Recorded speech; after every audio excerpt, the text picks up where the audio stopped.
So hello guys, welcome back to my channel.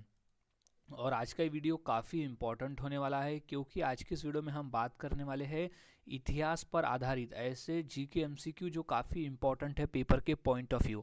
और आज हम यहाँ की पॉइंट के साथ में डिटेल में पढ़ने वाले हैं ताकि एक क्वेश्चन के बाद हमें उसके और भी आंसर्स मिल जाए, यानी डिटेल में हमें याद में रहे, ताकि कोई भी क्वेश्चन आए तो हम उसे आराम से सॉल्व कर सकें। शुरुआत करते हैं आज के हमारे इस जीके स्टडी की। तो अंत तक बने रहे और सभी क्वेश्चन के आंसर को अच्छी तरह से याद में रख लेना है क्योंकि ये क्वेश्चन पेपर में पूछे जा चुके हैं और आने वाले एग्जाम के लिए भी क्वेश्चन इंपॉर्टेंट है। तो शुरुआत करते हैं आज के हमारी जीके स्टडी की। तो सबसे पहला प्रश्न है हमारा कि गायत्री मंत्र किस वेद में है। तो इसका सही जवाब हो जाएगा ऋग्वेद में है। गायत्री मंत्र का जो जिक्र है वो हमारे ऋग्वेद में है। हमारे 4 वेद है, ऋग्वेद, यजुर्वेद, सामवेद और अथर्ववेद, जिसमें से ऋग्वेद में गायत्री मंत्र का उल्लेख मिलता है। अब की पॉइंट याद रख लेते हैं, यानी ऐसे पॉइंट्स याद रख लेते हैं जो इम्पोर्टेंट है। गायत्री मंत्र का जो उल्लेख है ऋग्वेद के तीसरे मंडल के 62वें सूक्त के 10वें श्लोक में मिलता है, जहां इसके मूल रूप ततस्त सवितुरेण्य भर्गो देवस धीमहि धियो यो नमः प्रचोदयात का वर्णन है, यानी यही एक गायत्री मंत्र है। तो ये गायत्री मंत्र जो है वो ऋग्वेद में मिलता है। गायत्री मंत्र महर्षि विश्वामित्र ने रचा है। गायत्री मंत्र के जो रचयिता है वो महर्षि विश्वामित्र है। ये भी हमें इंफॉर्मेशन मिल गया कि गायत्री मंत्र की रचना किसने की, तो वो महर्षि विश्वामित्र ने की है। अब गायत्री मंत्र का जो मुख्य देवता है वो सूर्य देव है, जिसे सविता भी कहते हैं। गायत्री मंत्र का जो मुख्य देवता है वह सूर्य देव है, जिसे सविता भी कहते हैं। और यह मंत्र गायत्री देवी और ब्रह्मा को भी समर्पित है, याद में रख लेना है। और गायत्री मंत्र को सावित्री मंत्र भी कहा जाता है, याद में रख लेना है। और ऋग्वेद जो है वो सबसे पुराना वेद है हमारे भारत देश का। ये सभी पॉइंट को अच्छी तरह से याद में रख लेना है क्योंकि ये सभी पॉइंट इंपॉर्टेंट है पेपर के पॉइंट ऑफ व्यू। अब नेक्स्ट प्रश्न की बात करते हैं कि मौर्य साम्राज्य का संस्थापक कौन था। तो इसका सही जवाब है चंद्रगुप्त मौर्य। मौर्य साम्राज्य का जो संस्थापक था वो था चंद्रगुप्त मौर्य। अब की पॉइंट पे बात करते हैं ताकि और भी हमें इंफॉर्मेशन मिल जाए। तो मौर्य साम्राज्य के संस्थापक चंद्रगुप्त मौर्य थे। लगभग 322 ईसा पूर्व में अंतिम नंद शासक धनानंद को हराकर और अपने गुरु चाणक्य, जिन्हें कौटिल्य की सहायता से इस विशाल साम्राज्य की स्थापना की थी चंद्रगुप्त मौर्य ने। तो याद रखना है, चंद्रगुप्त मौर्य ने नंद शासक को हराकर, ये भी प्रश्न पूछा गया था किस शासक को हराकर उन्होंने मौर्य साम्राज्य की स्थापना की थी। तो उन्होंने अंतिम नंद शासक धनानंद को हराकर मौर्य साम्राज्य की स्थापना की थी। मौर्य साम्राज्य पूर्व में मगध राज्य से गंगा नदी के मैदानों, यानी जो आज का बिहार या बंगाल है, से शुरू हुआ था। ये सभी पॉइंट अच्छी तरह से याद में रख लेना है, ये सभी पॉइंट इंपॉर्टेंट है पेपर के पॉइंट ऑफ व्यू। अब नेक्स्ट प्रश्न की बात करते हैं, रॉलेट एक्ट कब लागू किया गया। ये तो मोस्ट इंपॉर्टेंट प्रश्न है, बार बार ये प्रश्न पेपर में पूछा गया है।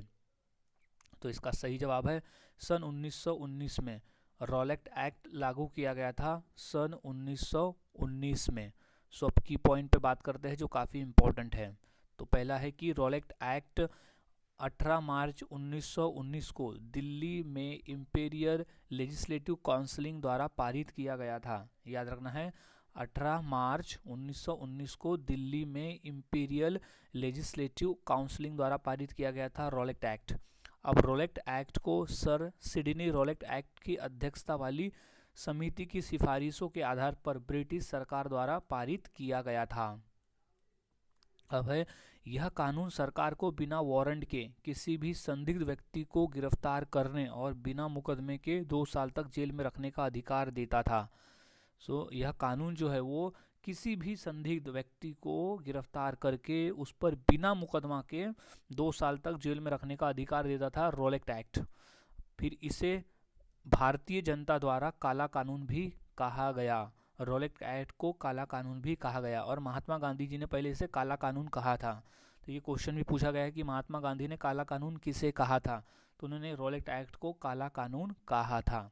तो ये सभी पॉइंट अच्छी तरह से याद में रख लेना, ये इंपॉर्टेंट है पेपर के पॉइंट ऑफ व्यू। इनमें से कोई भी क्वेश्चन आए तो आराम से हल कर सकते हो। अब नेक्स्ट प्रश्न है कि मुस्लिम लीग की स्थापना कब हुई, तो इसका सही जवाब हो जाएगा 1906 में हुई थी। सन 1906 में मुस्लिम लीग की स्थापना हुई थी। सो की पॉइंट पर याद रखते हैं कि मुस्लिम लीग यानी ऑल इंडिया मुस्लिम लीग की स्थापना जो है वो 30 दिसंबर 1906 को ढाका में हुई थी, जो कि अब बांग्लादेश का हिस्सा है। तो 30 दिसंबर 1906 को मुस्लिम लीग की स्थापना हुई थी। इसके प्रमुख संस्थापक ढाका के नवाब सलीमुल्लाह खान थे, जबकि आगा खान इसके पहले अध्यक्ष थे। तो याद रखना है, मुस्लिम लीग के जो संस्थापक थे वो थे नवाब सलीमुल्लाह खान, ये भी प्रश्न आया है, और आगा खान थे इसके अध्यक्ष। ये दोनों पॉइंट याद में रखना है कि नवाब सलीमुल्लाह थे संस्थापक और आगा खान थे पहले अध्यक्ष।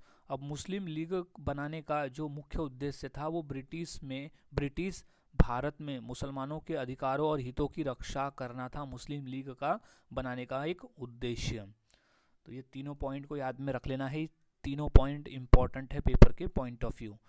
अब नेक्स्ट क्वेश्चन है कि भारत की पहली महिला गवर्नर कौन थी, यानी पहली महिला राज्यपाल, तो इसका सही जवाब है सरोजिनी नायडू।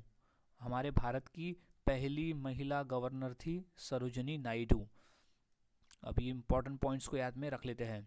तो है सरोजिनी नायडू एक भारतीय राज्य की राज्यपाल बनने वाली पहली महिला थी। एक भारतीय राज्य की राज्यपाल बनने वाली पहली महिला थी सरोजिनी नायडू। सरोजिनी नायडू 15 अगस्त 1947 से 2 मार्च 1949 तक उत्तर प्रदेश की राज्यपाल थी। याद में रखना है वो कौन से राज्य की राज्यपाल थी, तो वो थी उत्तर प्रदेश की। सरोजिनी नायडू उत्तर प्रदेश की राज्यपाल रही थी। अब इस सरोजिनी नायडू का सबसे प्रसिद्ध उपनाम भारत कोकिला है।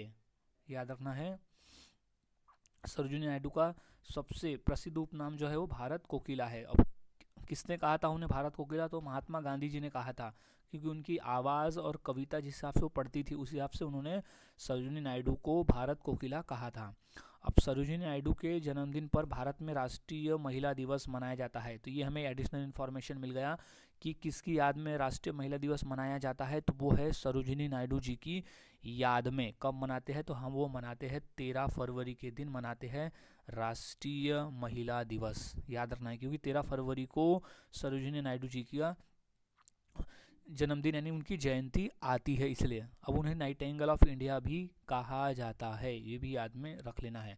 तो ये सभी पॉइंट इंपॉर्टेंट है, सभी पॉइंट को याद में रख लेना है। नेक्स्ट प्रश्न है, महात्मा गांधी को महात्मा किसने कहा था, यानी सबसे पहले किसने कहा था, तो सही जवाब है रविंद्रनाथ ठाकुर यानी रविन्द्रनाथ टैगोर के द्वारा महात्मा गांधी को महात्मा कहा गया था।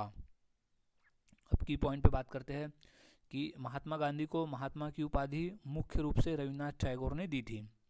महात्मा की उपाधि रविन्द्रनाथ टैगोर ने दी थी महात्मा गांधी को। उन्होंने 1915 में गांधी जी के प्रति सम्मान व्यक्त करते हुए उन्हें महात्मा कहकर संबोधित किया था, जिसका संस्कृत में अर्थ होता है एक महान आत्मा। महात्मा का अर्थ होता है एक महान आत्मा है। अब कुछ मतों के अनुसार 1915 में राजवैद्य जीवराम कालिदास ने भी सबसे पहले गांधी जी को महात्मा कहा था। अब एक मत ऐसा भी है कि 1915 में स्वामी श्रद्धानंद ने भी उन्हें यह उपाधि दी थी। तो ये सभी पॉइंट को अच्छी तरह से याद में रख लेना है, इम्पॉर्टेंट है। अब नेक्स्ट क्वेश्चन है कि चौरी चौरा कांड कब हुआ था, तो वो है 1922 में। सन 1922 में चौरी चौरा कांड हुआ था। तो अब की पॉइंट पे हम बात कर लेते हैं। तो है चौरी चौरा कांड 4 फरवरी 1922 को उत्तर प्रदेश के गोरखपुर जिले के चौरी चौरा नामक स्थान पर हुआ था। चौरी चौरा कांड जो है वो 4 फरवरी 1922 को उत्तर प्रदेश के गोरखपुर जिले में चौरी चौरा नामक स्थान पर हुआ था। भारतीय प्रदर्शनकारियों ने ब्रिटिश पुलिस चौकी में आग लगाई थी जिसमें 22 पुलिसकर्मी जिंदा जल गए थे। चौरी चौरा कांड में भारतीय प्रदर्शनकारियों ने ब्रिटिश पुलिस चौकी में आग लगाई थी जिसमें 22 पुलिसकर्मी जिंदा जल गए थे। तो इस हिंसा के बाद गांधी जी ने अहिंसा के सिद्धांत पर जोर देते हुए असहयोग आंदोलन को स्थगित कर दिया था। प्रश्न ये भी पूछा गया है कि चौरा चौरी कांड की वजह से किस आंदोलन को स्थगित करना पड़ा, तो वह असहयोग आंदोलन को स्थगित करना पड़ा, यानी बंद करना पड़ा। तो ये तीनों पॉइंट को अच्छी तरह से याद में रख ले, ये तीनों पॉइंट इंपॉर्टेंट है पेपर के पॉइंट ऑफ व्यू। नेक्स्ट प्रश्न है कि आर्य समाज की स्थापना किसने की थी? तो इसका सही जवाब हो जाएगा दयानंद सरस्वती ने। आर्य समाज की जो स्थापना है वो दयानंद सरस्वती ने की थी। सो की पॉइंट देख लेते हैं। तो आर्य समाज की जो स्थापना है वो स्वामी दयानंद सरस्वती ने 7 अप्रैल 1875 को मुंबई में की थी। आर्य समाज की स्थापना कब हुई थी? 7 अप्रैल 1875 को मुंबई में। ये भी पॉइंट याद में रख लेना है। अब इस संगठन का जो उद्देश्य था वो था वेदों के ज्ञान को फिर से स्थापित करना और भारतीय समाज में सुधार लाना। आर्य समाज का जो मुख्य उद्देश्य था वो था वेदों के ज्ञान को फिर से स्थापित करना और भारतीय समाज में सुधार लाना। स्वामी दयानंद सरस्वती का जो मूल नाम था वो था मूल शंकर तिवारी। याद में रख लेना है, स्वामी दयानंद सरस्वती जी का मूल नाम था मूल शंकर तिवारी। तो ये तीनों पॉइंट को अच्छी तरह से याद में रख लेना है क्योंकि इस पे क्वेश्चन पूछा जा चुका है पेपर में। नेक्स्ट गांधी इरविन समझौता कब हुआ? तो इसका सही जवाब है 1931 में हुआ था। गांधी इरविन समझौता जो है वो 1931 में हुआ। की पॉइंट पे बात करते हैं। गांधी इरविन समझौता 5 मार्च 1931 कब हुआ था? 5 मार्च 1931 को महात्मा गांधी और भारत के तत्कालीन वायसराय लॉर्ड इरविन के बीच में हुआ था। गांधी इरविन समझौता 5 मार्च 1931 को। अब सविनय अवज्ञा आंदोलन को स्थगित करने और कांग्रेस को द्वितीय गोलमेज सम्मेलन में शामिल करने के लिए यह एक ऐतिहासिक समझौता था। यानी इसका उद्देश्य था कि सविनय अवज्ञा आंदोलन को स्थगित करना और कांग्रेस को द्वितीय गोलमेज सम्मेलन में शामिल करना, इस समझौते का उद्देश्य था। अब इसे जो है गांधी इरविन समझौता को दिल्ली पैक्ट के नाम से भी जाना जाता है। ये इंपॉर्टेंट प्रश्न है कि गांधी इरविन समझौता को और किस नाम से जाना जाता है, तो वो दिल्ली पैक्ट के नाम से भी जाना जाता है, या तो दिल्ली पैक्ट को गांधी इरविन समझौता के नाम से भी जाना जाता है। तो ये तीनों पॉइंट जो है वो अच्छी तरह से याद में रख लेना है। अब अगला प्रश्न है कि जैन धर्म के 24वें तीर्थंकर कौन थे? तो इसका सही जवाब है महावीर स्वामी थे। महावीर स्वामी थे जैन धर्म के 24वें तीर्थंकर। सो इम्पोर्टेंट पॉइंट पे बात कर लेते हैं कि जैन धर्म के 24वें और अंतिम तीर्थंकर महावीर स्वामी थे। 24वें और अंतिम तीर्थंकर थे महावीर स्वामी। महावीर स्वामी जैन धर्म के एक प्रमुख आध्यात्मिक नेता और सुधारक थे जिन्होंने अहिंसा, सत्य, अपरिग्रहण, ब्रह्मचर्य और संयम के सिद्धांतों पर जोर दिया।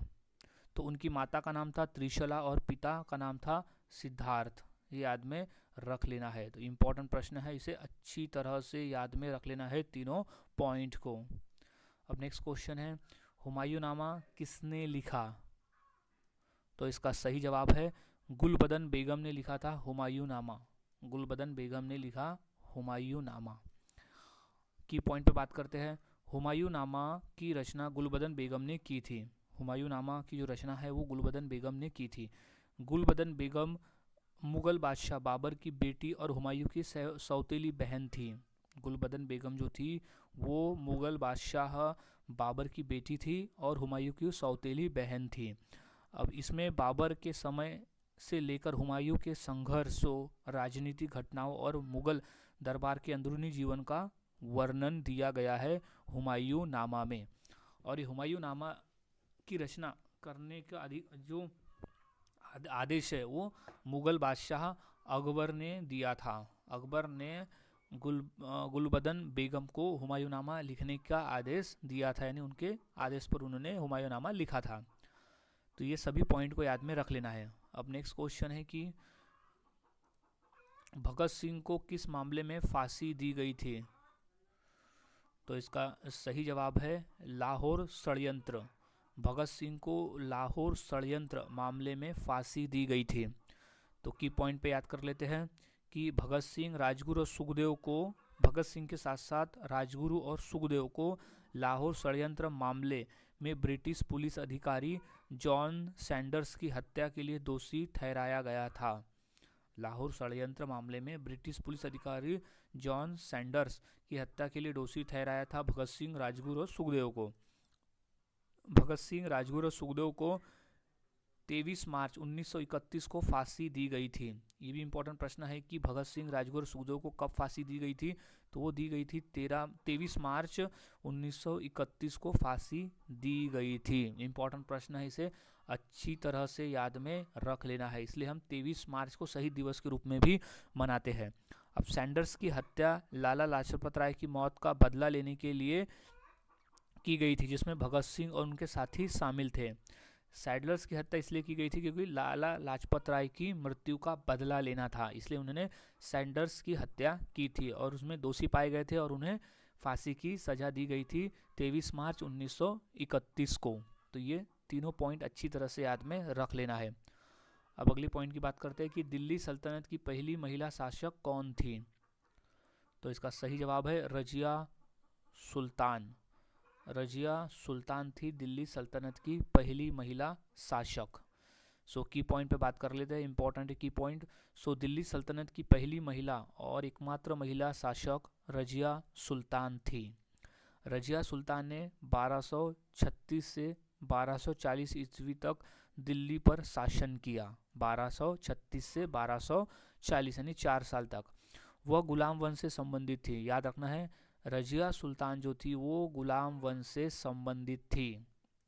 इंपॉर्टेंट प्रश्न है, अच्छी तरह से याद में रख लेना है। रजिया सुल्तान जो पहली महिला शासक थी वो गुलाम वंश से थी और अपने पिता इल्तुतमिश की मृत्यु के बाद सिंहासन पर बैठी और एक सक्षम शासक के रूप में जानी जाती है। अपने पिता इल्तुतमिश यानी वो इल्तुतमिश की बेटी थी और उसके बाद वो सिंहासन पर बैठी और एक सक्षम शासक के रूप में उसने शासन किया।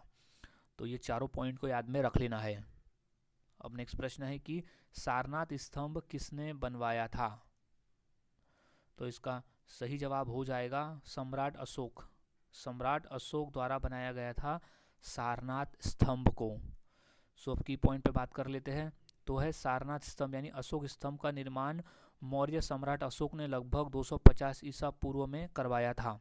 याद रखना है, सारनाथ स्तंभ बोलो या फिर अशोक स्तंभ, इसका निर्माण जो है वो सम्राट अशोक ने 250 ईसा पूर्व में करवाया था। अब यह बौद्ध धर्म के प्रचार और बौद्ध के उपदेश स्थल को चिन्हित करने के लिए बनाया गया था, क्योंकि गौतम बुद्ध ने अपना पहला उपदेश जो है वो सारनाथ में दिया था और उसे प्रचार को चिन्हित करने के लिए यानी उसके उपदेशों स्थल को चिन्हित करने के लिए उन्होंने अशोक स्तंभ का निर्माण किया था। इसमें 4 सिंहों वाला शीर्ष सिंह चतुर्मुख है जो शक्ति, साहस और आत्मविश्वास का प्रतीक है। अब यह भारत का राष्ट्रीय प्रतीक है। अशोक स्तंभ जो है वो भी भारत का राष्ट्रीय प्रतीक है, जो कि सारनाथ स्तंभ के नाम से भी जाना जाता है। तो ये तीनों पॉइंट को अच्छी तरह से याद में रख लेना है। अब अगला प्रश्न है कि कुतुब मीनार का निर्माण किसने करवाया था। तो वो है कुतुबुद्दीन ऐबक ने। कुतुब मीनार का निर्माण जो है वो कुतुबुद्दीन ऐबक ने करवाया था। सो की पॉइंट पर बात कर लेते हैं। सो कुतुब मीनार का निर्माण दिल्ली के पहले सुल्तान कुतुबुद्दीन ऐबक ने 1192 में शुरू करवाया था। याद रखना है, दिल्ली के पहले सुल्तान कुतुबुद्दीन ऐबक था जिसने कुतुब मीनार का निर्माण शुरू किया था दिल्ली में। अब इसके बाद उनके उत्तराधिकारी इल्तुतमिश ने इसे पूरा करवाया था। इसके बाद कुतुब मीनार को कुतुबुद्दीन के उत्तराधिकारी इल्तुतमिश ने इसे पूरा करवाया था। अब कुतुब मीनार ख्वाजा कुतुबुद्दीन बख्तियार काकी की याद में बनाया गया था। कुतुब मीनार किसकी याद में बनाया था, तो ख्वाजा कुतुबुद्दीन बख्तियार काकी की याद में। यह एक विजय मीनार के रूप में बनाई गई थी। इसमें कुरान की आयतें खुदी हुई है। याद रखना है कि यह विजय मीनार के रूप में बनाई गई थी और इसमें कुछ कुरान की आयतें भी खुदी हुई है। चारों पॉइंट को अच्छी तरह से याद में रख लेना है। अब नेक्स्ट प्रश्न है कि कलिंग युद्ध किसके शासनकाल में हुआ था? तो इसका सही जवाब है कलिंग का युद्ध जो है वो सम्राट अशोक के शासनकाल में हुआ था। कलिंग युद्ध की पॉइंट पे बात करते हैं। तो कलिंग युद्ध सम्राट अशोक के शासनकाल में हुआ था। अब सम्राट अशोक मौर्य वंश के सबसे महान शासकों में से एक थे। सम्राट अशोक जो थे वो मौर्य वंश से संबंधित थे और वो सबसे महान शासकों में से एक थे। यह युद्ध 261 ईसा पूर्व में लड़ा गया था, जो कि कलिंग राज्य और सम्राट अशोक के बीच में लड़ा गया था कलिंग का युद्ध। अब कलिंग के युद्ध के बाद में अशोक ने युद्ध की भयावहता को देखकर बौद्ध धर्म को अपना लिया था और अहिंसा का मार्ग चुना था। कलिंग के युद्ध में इतने खून खराबा देखकर अशोक का हृदय परिवर्तन हुआ और उसने अहिंसा का मार्ग अपना लिया और बौद्ध धर्म को उसने ग्रहण किया था। याद में रख लेना है, ये भी प्रश्न पूछा गया है कि अशोक ने किस युद्ध के बाद में बौद्ध धर्म को अपना लिया था। तो वो था कलिंग के युद्ध के बाद में। अगला प्रश्न है कि गांधी जी ने दांडी यात्रा कितनी दूरी तय करके पूरी की? सो इसका सही जवाब हो जाएगा 240 मील। ऑप्शन नंबर ए है 240 मील दूरी तय करके गांधी जी ने दांडी यात्रा पूरी की थी। सो की पॉइंट पे बात करते हैं। गांधी जी ने दांडी यात्रा 240 मील दूरी तय करके पूरी की थी, जो कि 385 किलोमीटर के बराबर है। 240 मील यात्रा पूरी करके दांडी यात्रा पूरी की थी। यह साबरमती आश्रम से शुरू होकर 12 मार्च 1930 को शुरू हुई थी और 6 अप्रैल 1930 को दांडी में समाप्त हुई थी। यानी कहाँ से? साबरमती आश्रम से शुरू होकर समाप्त हुई थी दांडी में, जो कि 12 मार्च को वो निकले थे और 6 अप्रैल को वह दांडी में पहुँचे। इसमें उन्होंने 240 मील दूरी तय की थी। इस दौरान उन्होंने नमक तोड़ने के लिए 40 दिनों तक पैदल मार्च किया था। 24 दिनों तक इस दौरान उन्होंने नमक कानून को तोड़ने के लिए 24 दिनों तक पैदल मार्च किया था। तो ये तीनों पॉइंट को अच्छी तरह से याद में रख लेना है। अब नेक्स्ट प्रश्न है कि अजंता की गुफाएं किस राज्य में स्थित है? तो इसका सही जवाब है महाराष्ट्र राज्य में। अजंता की जो गुफाएं है वो महाराष्ट्र राज्य में स्थित है। की पॉइंट पे बात करते हैं। अजंता की गुफाएं भारत के महाराष्ट्र राज्य के छत्रपति संभाजी नगर के पास स्थित है। अजंता की गुफाएं भारत के महाराष्ट्र राज्य के जिले छत्रपति संभाजी महाराज के पास स्थित है, क्योंकि 1819 में ब्रिटिश सेना के अधिकारी जॉन स्मिथ ने इसे फिर से खोजी गई थी। अजंता गुफाएं 1983 से यूनेस्को की विश्व धरोहर स्थल घोषित है। तो अजंता की गुफाएं को विश्व धरोहर घोषित कब किया था? तो 1983 को घोषित किया गया था अजंता की गुफाओं को यूनेस्को की विश्व धरोहर में। तो यहाँ बौद्ध धर्म से संबंधित चित्रण एवं शिल्पकारी के उत्कृष्ट नमूने मिलते हैं। तो अजंता की गुफाएं जो है वो है बौद्ध धर्म का एक उत्कृष्ट नमूना। नेक्स्ट प्रश्न, दिल्ली का लाल किला किसने बनवाया था? तो वो था शाहजहां ने। दिल्ली का जो लाल किला है वह मुगल शासक शाहजहां ने बनवाया था। अब की पॉइंट पे बात करते हैं कि दिल्ली का लाल किला मुगल बादशाह शाहजहां ने बनवाया था। शाहजहां ने अपनी राजधानी को आगरा से दिल्ली स्थानांतरित करने के बाद 1638 में इसका निर्माण शुरू करवाया था। याद रखना है, शाहजहां ने अपनी राजधानी को आगरा से जब दिल्ली स्थानांतरित किया था तब 1638 में इसका निर्माण शुरू किया गया था। 1638 में। अब 1648 में यह बनकर तैयार हुआ, जो मुगल वास्तुकला का एक शानदार उदाहरण है। 1638 में इसका कार्य शुरू हुआ था और 1648 में यह बनकर तैयार हुआ था, जो कि मुगल वास्तुकला का एक शानदार उदाहरण भी ये है। तो ये तीनों पॉइंट को अच्छी तरह से याद में रख लेना है। अब नेक्स्ट क्वेश्चन है कि क्रिप्स मिशन भारत कब आया? वो आया था 1942 को। क्रिप्स मिशन जो है वो 1942 को भारत आया था। सो की पॉइंट पे याद कर लेते हैं। सो क्रिप्स मिशन मार्च 1942 में भारत आया। क्रिप्स मिशन जो है वो 1942 यानी मार्च के महीने में 1942 को वह भारत आया, जिसका नेतृत्व सर स्टैफोर्ड क्रिप्स ने किया था और इनका मुख्य उद्देश्य द्वितीय विश्व युद्ध में ब्रिटिश प्रयासों के लिए भारत का संपूर्ण सहयोग प्राप्त करना था। क्रिप्स मिशन का जो मुख्य उद्देश्य था वो था द्वितीय विश्व युद्ध में ब्रिटिश प्रयासों के लिए भारत का पूर्ण सहयोग। यह एक असफल मिशन साबित हुआ। क्रिप्स मिशन जो है वो असफल साबित हुआ। यह मिशन 22 मार्च 1942 को दिल्ली पहुंचा और 11 अप्रैल 1942 तक भारत में रहा था, यानी ये पूरी तरह से असफल मिशन रहा था क्रिप्स मिशन। सो ये चारों पॉइंट को अच्छी तरह से याद में रख लेना है। सो नेक्स्ट क्वेश्चन है, भारत का पहला समाचार पत्र कौन सा था? तो इसका सही जवाब है Bengal Gazette. The Bengal Gazette था भारत का पहला समाचार पत्र। की पॉइंट जान लेते हैं।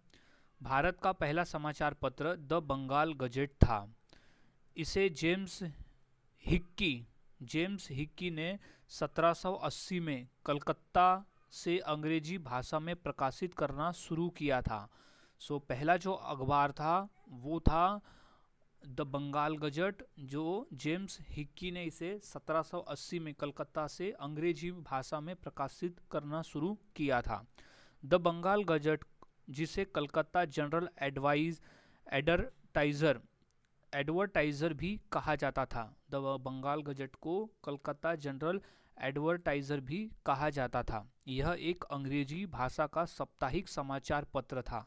याद रखना है, साप्ताहिक यानी सप्ताह में एक बार आने वाला अंग्रेजी भाषा का समाचार पत्र था यह बंगाल गजट। तो ये चारों पॉइंट को याद में रख लें, इम्पॉर्टेंट है।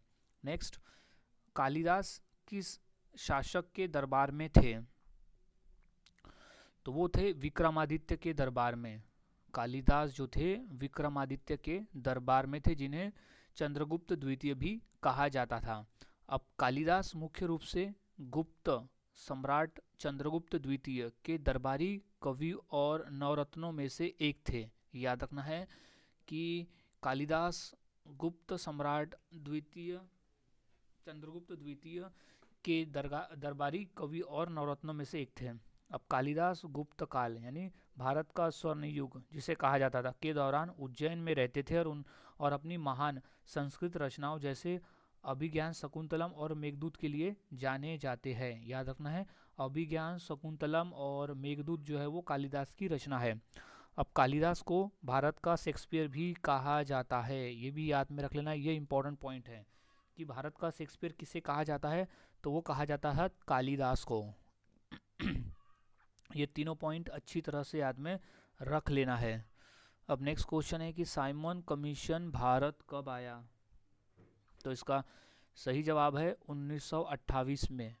साइमन कमीशन भारत आया था 1928 में।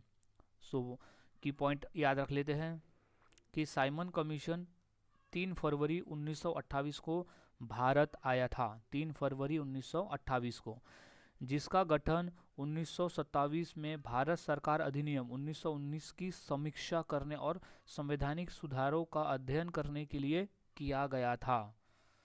याद रखना है, साइमन कमीशन का जो गठन है वो 1927 में भारत सरकार अधिनियम और 1919 की समीक्षा करने और संवैधानिक सुधारों का अध्ययन करने के लिए किया गया था। इसका उद्देश्य था। अब इसमें कोई भारतीय सदस्य न होने के कारण इसका देशव्यापी विरोध हुआ और साइमन गो बैक यानी साइमन वापस जाओ के नारे लगे। याद रखना है, साइमन कमीशन में साइमन गो बैक यानी साइमन वापस जाओ के नारे लगे। क्यों लगे? क्योंकि इसमें कोई भी भारतीय सदस्य नहीं था, इसलिए भारत में इसका विरोध हुआ। अब इसके विरोध के दौरान लाला लाजपत राय घायल हुए और बाद में उनकी मृत्यु हुई थी। याद में रखना है कि साइमन कमीशन के विरोध के दौरान लाला लाजपत राय घायल हुए थे और बाद में उनकी मृत्यु हुई थी। तो ये सभी पॉइंट याद में रख लेना है अच्छी तरह से। अब नेक्स्ट प्रश्न है कि गांधी जी ने अपने राजनीतिक गुरु किसे कहा था? गांधी जी ने अपना राजनीतिक गुरु किसे कहा था? तो सही जवाब है गोपाल कृष्ण गोखले को। महात्मा गांधी जी ने गोपाल कृष्ण गोखले को अपना राजनीतिक गुरु कहा था। सो अभी से पॉइंट वाइज याद में रख लेते हैं कि गांधी जी ने गोपाल कृष्ण गोखले को अपना राजनीतिक गुरु कहा था। गोपाल कृष्ण गोखले ने गांधी जी के राजनीतिक विचारों और स्वतंत्रता संग्राम में उनके शुरुआती कदमों को गहराई से प्रभावित किया था। इसलिए अब गांधी जी ने अपनी आत्मकथा में भी गोखले को अपना गुरु बताया है। याद में रख लेना है, गांधी जी ने अपनी आत्मकथा में भी गोखले को अपना गुरु बताया है। तो जो गोपाल कृष्ण गोखले थे वो महात्मा गांधी के राजनीतिक गुरु थे। नेक्स्ट प्रश्न है कि जलियांवाला बाग हत्याकांड कब हुआ? ये मोस्ट इम्पॉर्टेंट क्वेश्चन है और इसे अच्छी तरह से याद में रख लेना है। तो इसका सही जवाब है सन 1919 में जलियांवाला बाग हत्याकांड हुआ था, सन 1919 में। सो इसका की पॉइंट याद में रख लेना है अच्छी तरह से। जलियांवाला बाग हत्याकांड भारत के पंजाब प्रांत के अमृतसर में स्वर्ण मंदिर के निकट जलियांवाला बाग में 23 अप्रैल 1919 बैसाखी के दिन हुआ था। ये पॉइंट याद रखना है कि जलियांवाला बाग जो है वो पंजाब राज्य के अमृतसर में स्वर्ण मंदिर के निकट जो जलियांवाला बाग है वहाँ पर 13 अप्रैल 1919 को हुआ था और उस दिन बैसाखी का त्यौहार भी था। अब रोलेक्ट एक्ट और कुछ स्वतंत्रता सेनानियों की गिरफ्तारी के विरोध में शांतिपूर्वक सभा की गई थी। जो जलियांवाला बाग है वहाँ पर रोलेक्ट एक्ट और कुछ स्वतंत्रता सेनानियों की गिरफ्तारी के लिए एक विरोध में एक शांतिपूर्वक सभा की गई थी, जहाँ ब्रिगेडियर जनरल डायर के आदेश पर ब्रिटिश सैनिकों ने निहत्थी भीड़ पर गोली चला दी थी। तो यही था जलियांवाला बाग हत्याकांड, जहाँ पर ब्रिगेडियर जनरल डायर ने गोली चलवाई थी जहाँ लोगों पर, जहाँ वो शांतिपूर्व सभा कर रहे थे रोलेक्ट एक्ट और कुछ स्वतंत्रता सेनानियों की गिरफ्तारी के विरोध में। तो इम्पोर्टेंट प्रश्न है, ये अच्छी तरह से याद में रख लेना है और ये सभी पॉइंट को याद में रख लेना है क्योंकि जलियांवाला बाग हत्याकांड पे क्वेश्चन पूछा जाता है।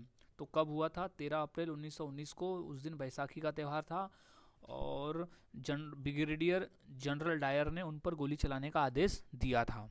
ये सभी पॉइंट इम्पोर्टेंट है। नेक्स्ट, स्वराज मेरा जन्मसिद्ध अधिकार है, यह किसका नारा था? तो सही जवाब है बाल गंगाधर तिलक का।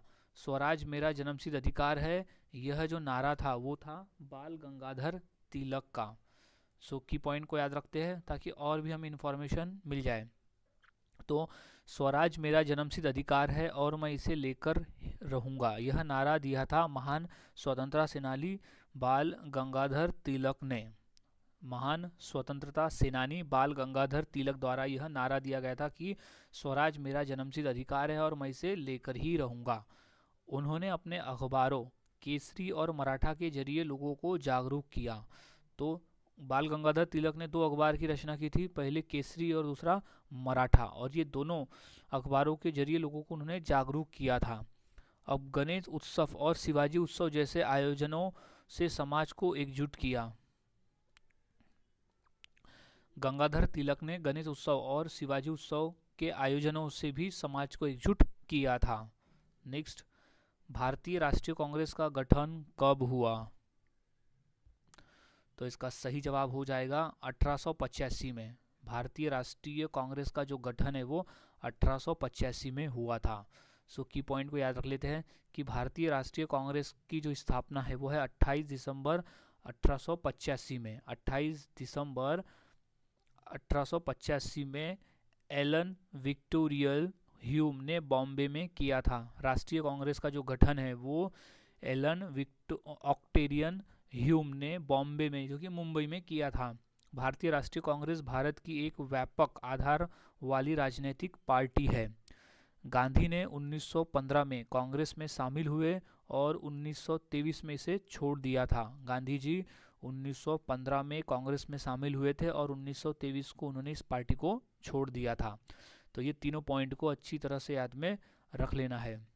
अब नेक्स्ट क्वेश्चन है कि गदर पार्टी की स्थापना कहाँ हुई थी? तो इसका सही जवाब है option number C, San Francisco. Ghadar party की जो स्थापना है वो सैन फ्रांसिस्को में हुई थी। अब इम्पोर्टेंट की पॉइंट पे हम बात कर लेते हैं।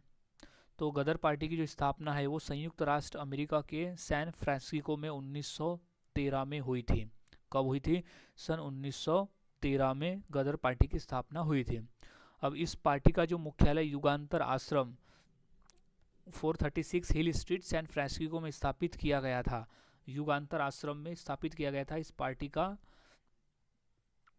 अब जो संस्थापक थे वो लाला हरदयाल जो प्रमुख नेता और विचारक थे, और सोहन सिंह भकना जो कि अध्यक्ष थे। इसके गदर पार्टी के जो अध्यक्ष थे वो थे सोहन सिंह भकना,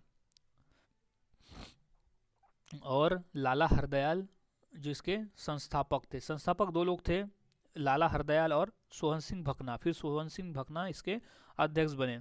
अब इसका जो उद्देश्य था वो था भारत में ब्रिटिश शासक को उखाड़ फेंकने के लिए भारतीय प्रवासियों को एकजुट करना।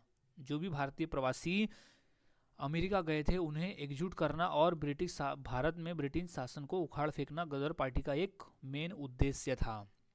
तो ये चारों पॉइंट को याद में रख लेना है। नेक्स्ट है कि खिलजी वंश का संस्थापक कौन था? तो इसका सही जवाब है जलालुद्दीन खिलजी। खिलजी वंश का जो संस्थापक था वो था जलालुद्दीन खिलजी। अब इसके पॉइंट बात करते हैं। खिलजी वंश की स्थापना 13 जून 1290 को जलालुद्दीन फिरोज खिलजी ने की थी। खिलजी वंश की जो स्थापना है वो 13 जून 1290 को जलालुद्दीन खिलजी ने की थी, जिसने 1290 ई में गुलाम वंश के अंतिम शासक की हत्या कर स्वयं को सुल्तान घोषित किया था। 1290 में गुलाम वंश के अंतिम शासक की हत्या करके जलालुद्दीन खिलजी ने स्वयं को सुल्तान घोषित किया था और दिल्ली सल्तनत पर खिलजी वंश की स्थापना की थी। वह शांतिपूर्ण शासक पसंद करते थे। जलालुद्दीन खिलजी जो है वो एक शांतिपूर्ण शासन पसंद करते थे, इसलिए उन्होंने क्लेमेंसी जलालुद्दीन यानी दयालु जलालुद्दीन भी कहा जाता था। याद में रख लेना है। सो ये तीनों पॉइंट इंपॉर्टेंट है, तीनों पॉइंट को ध्यान में रखें। नेक्स्ट, अमीर खुसरो किसके दरबारी कवि थे? तो अमीर खुसरो जो थे वो अलाउद्दीन खिलजी के दरबारी कवि थे। याद रखना है, अलाउद्दीन खिलजी के दरबारी कवि थे अमीर खुसरो। पॉइंट पे बात करते हैं। अमीर खुसरो मुख्य रूप से अलाउद्दीन खिलजी के दरबार के लिए जाने जाते हैं, जो उनके संरक्षण में उन्होंने कई प्रसिद्ध रचनाएं की। उन्हें भारत की आवाज़, तोताए हिंद और उर्दू साहित्य व कव्वाली का पिता भी कहा जाता है। अमीर खुसरो को भारत की आवाज़, तोताए हिंद, उर्दू साहित्य व कव्वाली का पिता भी कहा जाता है। ये भी एक एडिशनल इन्फॉर्मेशन हमें मिल गया। अमीर खुसरो प्रसिद्ध सूफी संत निजामुद्दीन औलिया के शिष्य थे। अमीर खुसरो जो थे वो प्रसिद्ध सूफी संत निजामुद्दीन औलिया के शिष्य थे। इंपॉर्टेंट प्रश्न है, अच्छी तरह से इसे याद में रख लेना है। अब नेक्स्ट प्रश्न है कि छत्रपति शिवाजी महाराज का राज्याभिषेक कब हुआ था? तो वो हुआ था 1674 में। 1674 में छत्रपति शिवाजी महाराज का राज्याभिषेक हुआ था। सो अब की पॉइंट पे बात कर लेते गाइज। तो छत्रपति शिवाजी महाराज का जो राज्याभिषेक है वो है 6 जून 1674 को रायगढ़ किले में एक भव्य समारोह के साथ में हुआ था। 1674 में हुआ था छत्रपति शिवाजी महाराज का राज्याभिषेक 6 जून के दिन। अब राज्याभिषेक के बाद उन्हें छत्रपति की उपाधि मिली थी। राज्याभिषेक के बाद में उन्हें छत्रपति की उपाधि मिली थी छत्रपति शिवाजी महाराज को। उन्होंने एक स्वतंत्र मराठा साम्राज्य यानी हिंदवी स्वराज्य की स्थापना की थी। याद में रख लेना है, मराठा साम्राज्य की स्थापना की थी छत्रपति शिवाजी महाराज ने। सो ये तीनों पॉइंट को अच्छी तरह से याद में रख लें। अब नेक्स्ट क्वेश्चन है कि इनकलाब जिंदाबाद का नारा किसने दिया था? तो वो था हसरत मोहानी। हसरत मोहानी ने इनकलाब जिंदाबाद का नारा दिया था। सो अब की पॉइंट पे बात कर लेते हैं। तो इनकलाब जिंदाबाद का नारा उर्दू शायर और स्वतंत्र सेनानी मौलाना हसरत मोहानी ने 1921 में दिया था। किसने दिया था? मौलाना हसरत मोहानी ने 1921 में दिया था यह नारा इनकलाब जिंदाबाद का। अब भगत सिंह और बटुकेश्वर दत्त ने 8 अप्रैल 1929 को दिल्ली की केंद्रीय विधानसभा में बम फेंकने के बाद यह नारा लगाया, जिससे यह नारा अमर हो गया था। इसे नारा तो मौलाना हसरत मोहानी ने दिया था, लेकिन जब भगत सिंह और बटुकेश्वर दत्त ने 8 अप्रैल 1929 को दिल्ली के केंद्रीय विधानसभा में बम फेंका था, तब यह उन्होंने नारा जोर से लगाया था, जिसके बाद से नारा एक अमर हो गया था। अब इनकलाब जिंदाबाद का जो अर्थ होता है वो होता है क्रांति अमर रहे या क्रांति जिंदाबाद। इनकलाब जिंदाबाद का नारा होता है क्रांति अमर रहे या क्रांति जिंदाबाद। तो ये तीनों पॉइंट को याद में रख ले। नेक्स्ट प्रश्न है कि भारत विभाजन किस योजना के अंतर्गत हुआ था? तो इसका सही जवाब है माउंटबेटन योजना के अंतर्गत। भारत विभाजन जो है वो माउंटबेटन योजना के अंतर्गत हुआ था। सो अब की पॉइंट पे बात कर लेते हैं। तो भारत का विभाजन मुख्य रूप से माउंटबेटन योजना के तहत हुआ था। भारत का जो विभाजन है वो मुख्य रूप से माउंटबेटन योजना के तहत हुआ था। इसकी घोषणा ब्रिटिश प्रधानमंत्री एटली ने की थी, जिसे लॉर्ड वाइसराय माउंटबेटन ने प्रस्तुत किया था। इसकी जो घोषणा है यानी माउंटेनबेटन योजना की जो घोषणा है वो ब्रिटिश प्रधानमंत्री एटली ने किया था, जिसे लॉर्ड वाइसराय लॉर्ड माउंटबेटन ने प्रस्तुत किया था। इस योजना के आधार पर 18 जुलाई 1947 को ब्रिटिश संसद ने भारतीय स्वतंत्रता अधिनियम पारित किया, जिससे विभाजन की प्रक्रिया पूरी हुई थी। भारत और पाकिस्तान के बीच सीमा रेखा रेडक्लिफ लाइन लंदन के वकील सर सिरिल रेडक्लिफ ने तय किया था, इसलिए इसे रेडक्लिफ लाइन कहा जाता है। तो भारत और पाकिस्तान के बीच में जो सीमा रेखा है वो लंदन के वकील सर सिरिल रेडक्लिफ ने तय किया था। तो ये चारों पॉइंट को याद में रख लेना है। नेक्स्ट प्रश्न है रामकृष्ण मिशन की स्थापना किसने की? तो इसका सही जवाब है स्वामी विवेकानंद जी ने की थी। रामकृष्ण मिशन की जो स्थापना है वो स्वामी विवेकानंद जी ने की थी। अब की पॉइंट पे हम बात कर लेते हैं। तो पहला है कि रामकृष्ण मिशन की स्थापना स्वामी विवेकानंद ने 1 मई 1897 में की थी, यानी 1897 में की थी रामकृष्ण मिशन की स्थापना स्वामी विवेकानंद जी ने। अब रामकृष्ण मिशन का उद्देश्य अपने गुरु रामकृष्ण परमहंस की शिक्षाओं को फैलाना और मानवता की सेवा करना है। रामकृष्ण मिशन का जो उद्देश्य था वो था कि स्वामी विवेकानंद अपने गुरु रामकृष्ण परमहंस की शिक्षाओं को फैलाना और मानवता की सेवा करना। अब रामकृष्ण मिशन का मुख्यालय बेलूर मठ हावड़ा पश्चिम बंगाल में स्थित है। याद रखना है रामकृष्ण मिशन का जो मुख्यालय है वो है बेलूर मठ हावड़ा पश्चिम बंगाल में। तो ये तीनों पॉइंट को अच्छी तरह से याद में रख लेना है। अब अगला प्रश्न है कि होम रूल आंदोलन किसने शुरू किया था? सो इसका सही जवाब हो जाएगा बाल गंगाधर तिलक ने। होम रूल आंदोलन जो है वो बाल गंगाधर तिलक ने शुरू किया था।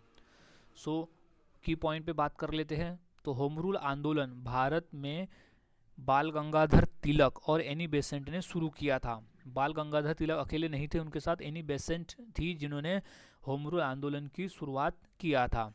अब बाल गंगाधर तिलक ने अप्रैल 1916 में पुणे में इंडियन होम रूल लीग की स्थापना की थी। बाल गंगाधर तिलक ने पुणे में इंडियन होम रूल लीग की स्थापना की थी और एनी बेसेंट ने सितंबर 1916 में मद्रास में all India home rule league की स्थापना की थी। सो बाल गंगाधर तिलक ने पुणे में और एनी बेसेंट ने मद्रास में all India home rule league की स्थापना की थी। तो ये तीनों पॉइंट अच्छी तरह से याद में रख लेना है। कभी ऑप्शन में होम रूल आंदोलन की शुरुआत के ऑप्शन में एनी बेसेंट का भी नाम आ सकता है, तो राइट जवाब एनी बेसेंट हो जाएगा। अब नेक्स्ट क्वेश्चन है कि नेहरू रिपोर्ट किस वर्ष प्रकाशित हुई? तो इसका सही जवाब है 1928 में। नेहरू रिपोर्ट जो है वो 1928 में प्रकाशित हुई। की पॉइंट पे बात करते हैं यानी और एडिशनल इन्फॉर्मेशन जान लेते हैं। तो नेहरू रिपोर्ट 10 अगस्त 1928 को प्रस्तुत की गई थी। 10 अगस्त 1928 को प्रस्तुत की गई थी नेहरू रिपोर्ट। अब 8 अगस्त 1928 को लखनऊ में सर्वदलीय सम्मेलन में इसे स्वीकार किया गया था।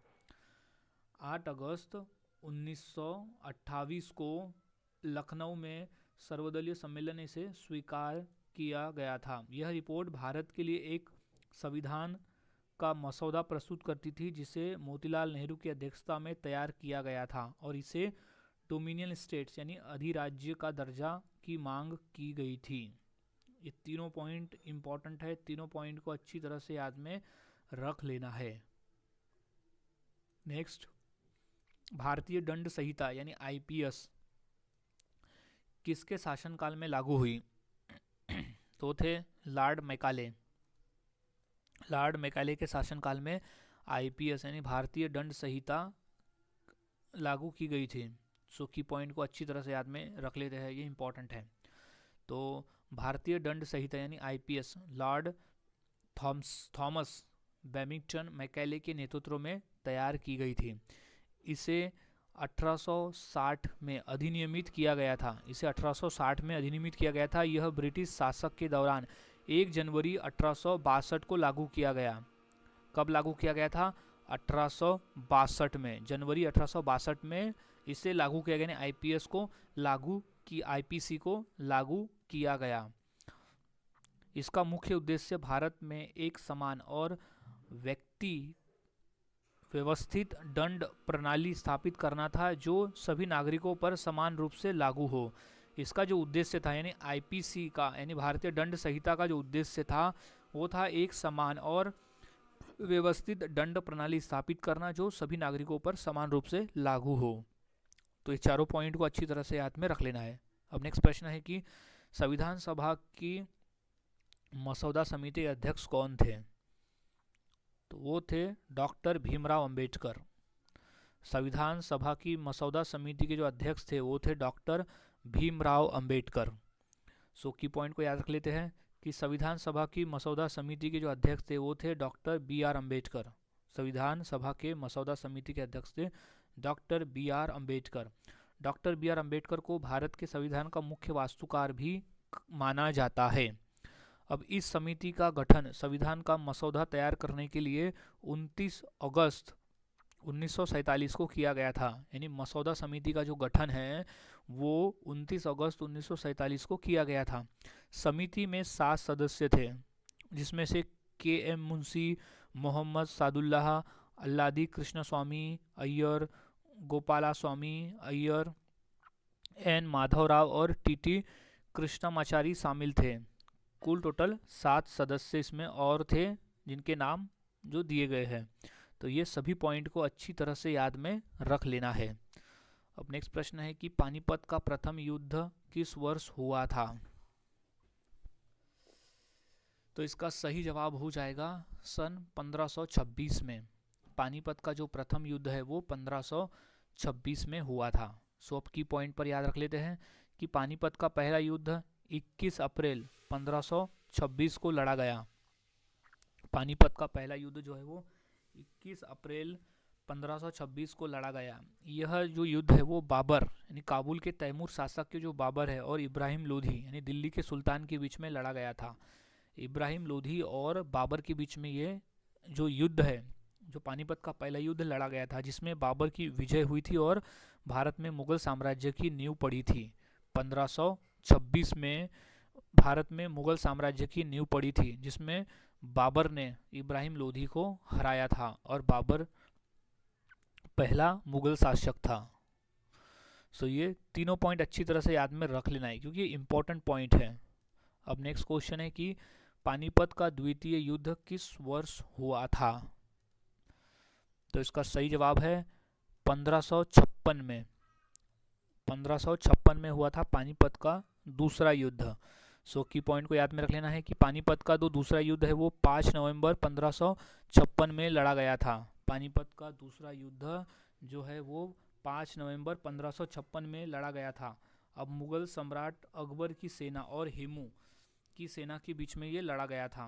मुगल सम्राट अकबर की सेना और हेमू यानी हेमचंद्र विक्रमादित्य की सेना के बीच में ये लड़ा गया था। अब इसमें अकबर की सेना की विजय हुई थी और भारत में मुगल सत्ता की वास्तविक बहाली का प्रतीक बना था। अकबर की इसमें विजय हुई थी पानीपत के दूसरे युद्ध में और यह जो है वो भारत में मुगल सत्ता को वो और फैलाने में एक प्रतीक बना था। तो ये 3 पॉइंट अच्छी तरह से याद में रख लेना है क्योंकि 100% पानीपत पर क्वेश्चन आते हैं पेपर में। सो इन्हें अच्छी तरह से याद में रख लेना है। सो नेक्स्ट क्वेश्चन है कि पानीपत का तीसरा युद्ध किस वर्ष हुआ था? तो इसका सही जवाब है 1761 में। पानीपत का जो तीसरा युद्ध है वो हुआ था 1761 में। सो अब की पॉइंट पे बात कर लेते हैं कि पानीपत का तृतीय युद्ध यानी तीसरा युद्ध 14 जनवरी 1761 में हुआ था। याद रखना है, 14 जनवरी 1761 में पानीपत का तीसरा युद्ध हुआ था। यह युद्ध अहमद शाह अब्दाली जो अफगान था और मराठों के बीच में लड़ा गया था। याद रखना है, अहमद शाह अब्दाली और मराठों के बीच में लड़ा गया था पानीपत का तीसरा युद्ध। इसमें अब्दाली विजय रहे थे और यह युद्ध मराठों के लिए विनाशकारी साबित हुआ था। यह युद्ध जो है वो मराठों के लिए बहुत ही विनाशकारी साबित हुआ था। सो ये तीनों पॉइंट अच्छी तरह से याद में रख लेना है। मराठा है ना सदाशिवराव भाऊ के बीच में हुआ था, अहमद शाह अब्दाली और सदाशिवराव भाऊ के बीच में यह युद्ध लड़ा गया था। नेक्स्ट है कि बक्सर का युद्ध किस वर्ष हुआ था? तो वो हुआ था 1764 में। 1764 में लड़ा गया था बक्सर का युद्ध। सो की पॉइंट को याद रख लेते हैं कि बक्सर का जो युद्ध है वो 22 से 23 अक्टूबर 1764 के बीच में ये युद्ध लड़ा गया था, बक्सर का युद्ध।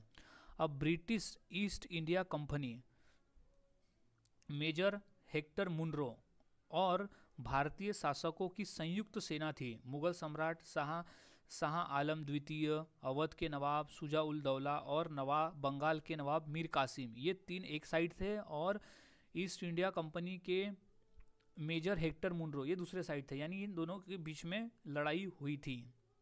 अब इस युद्ध में ब्रिटिश ईस्ट इंडिया कंपनी विजय हुई थी, जिससे भारत में उनके प्रभुत्व और क्षेत्र विस्तार का मार्ग प्रशस्त हुआ था। सो ये याद में रख लेना है, ये तीनों पॉइंट इंपॉर्टेंट है बक्सर की युद्ध के बारे में। अब नेक्स्ट क्वेश्चन है कि प्लासी का युद्ध कब हुआ था? ये इंपॉर्टेंट प्रश्न है। तो प्लासी का युद्ध जो है वो 1757 में लड़ा गया था। प्लासी का युद्ध 1757 में लड़ा गया था। तो अब की पॉइंट्स को याद में हम रख लेते हैं। सो प्लासी का जो युद्ध है वो है 23 जून 1757। 23 जून 1757 को प्लासी का युद्ध लड़ा गया था।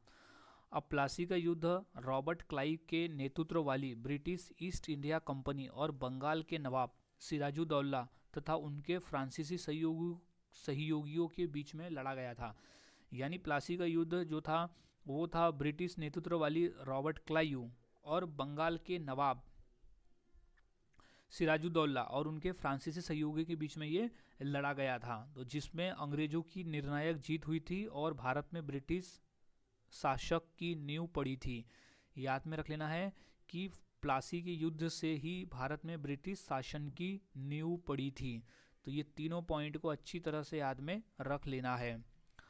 अब अगला प्रश्न है कि स्वराज पार्टी की स्थापना कब हुई? तो इसका सही जवाब है 1923 में हुई थी। स्वराज पार्टी की जो स्थापना है वो 1923 में हुई थी। की पॉइंट को याद में रख लेते हैं कि CR दास यानी चित्तरंजन दास और मोतीलाल नेहरू ने 1 जनवरी 1923 में स्वराज पार्टी का गठन किया था। CR दास और मोतीलाल नेहरू ने 1 जनवरी 1923 को स्वराज पार्टी का गठन किया था।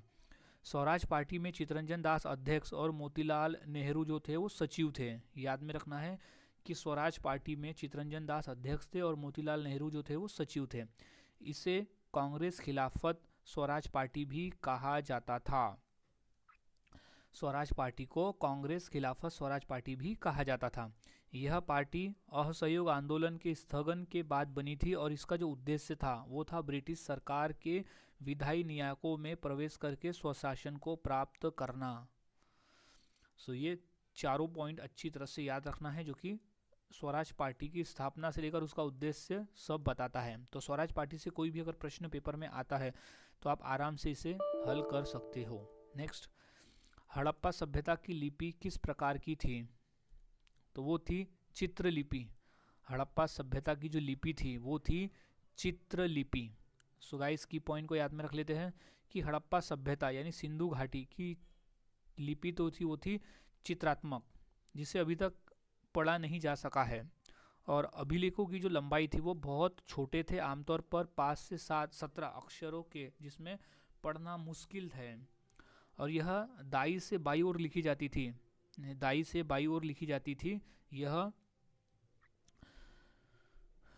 चित्रलिपि। और यह भारतीय महाद्वीप की सबसे पुरानी लेखन प्रणालियों में से एक है। जो चित्रात्मक लिपि है वो भारतीय महाद्वीप की सबसे पुरानी लेखन प्रणालियों में से एक है। तो ये सभी पॉइंट अच्छी तरह से याद में रख लेना है। अब नेक्स्ट प्रश्न है कि महात्मा गांधी की हत्या कब हुई। वो हुई थी 30 जनवरी 1948 को। महात्मा गांधी जी की जो हत्या है वो हुई थी 30 जनवरी 1948 को।